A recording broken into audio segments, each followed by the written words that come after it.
This is Lab 1, Part 4, and is continuing in the study of resistive circuits. And in this particular part, my assistant and I will be building a bridge circuit and demonstrating its operations.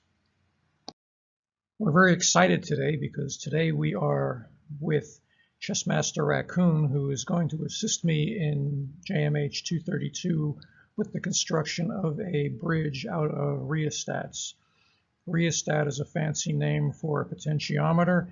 It simply means the potentiometer is capable of handling high currents, several amps.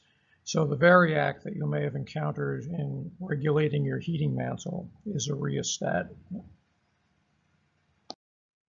So here's the layout that Chessmaster Raccoon has built.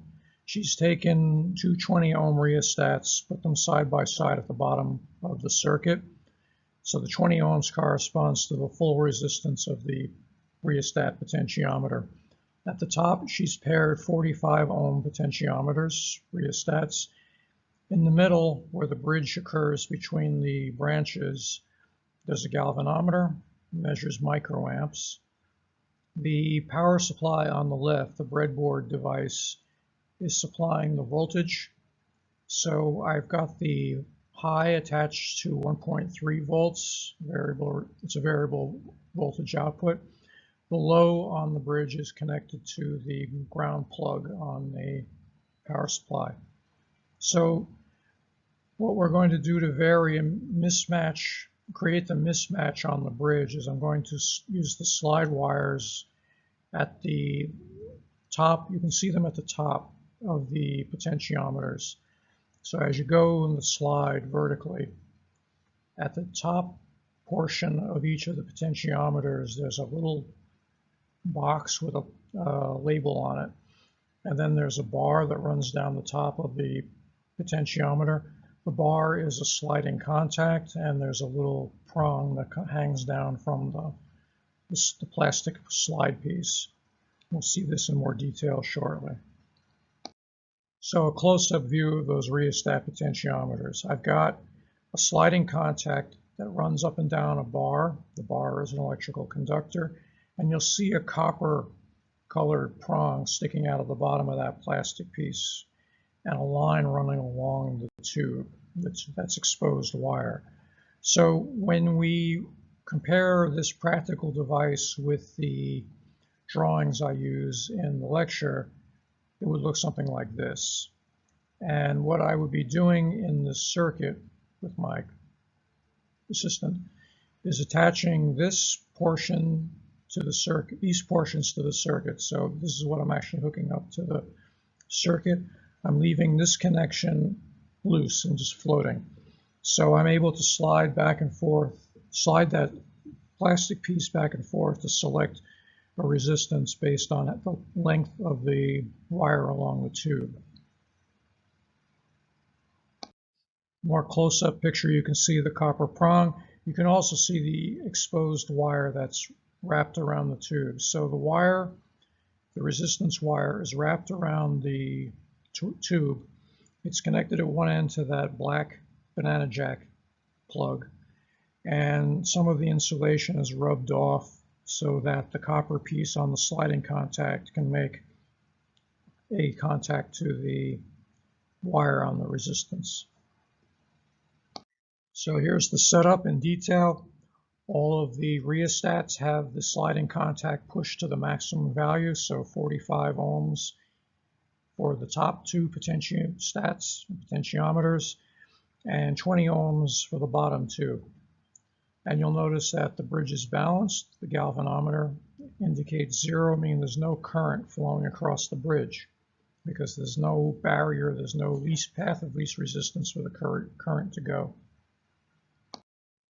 Now, if the Raccoon pushes the slide wire on the top left rheostat inward, that reduces the resistance on this particular branch of the bridge circuit.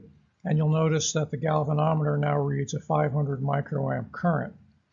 If we measure the potential, so the voltage across the bridge, we see that it's minus 95 millivolts.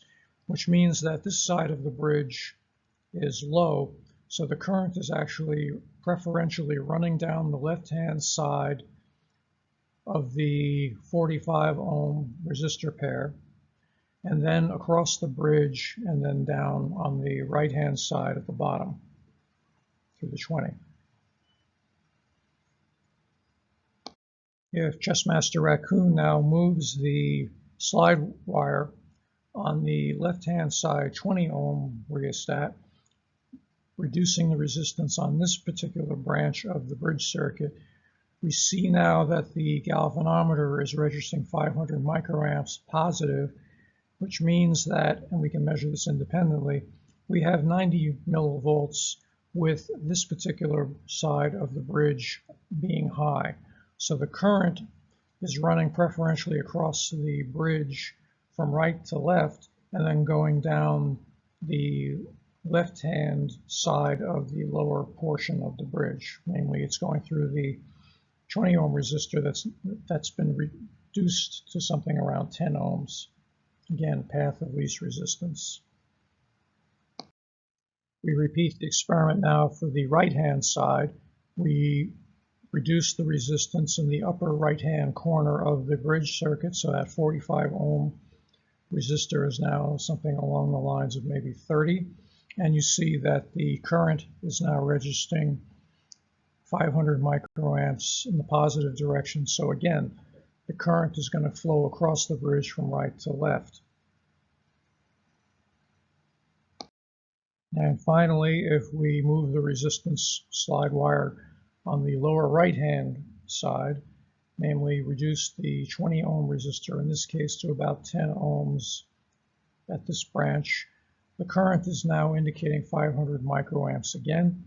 The current is now flowing from left to right through the bridge, enabling it to pass again through the path of least resistance, no pun intended, which is now down through the lower right-hand portion of the full circuit.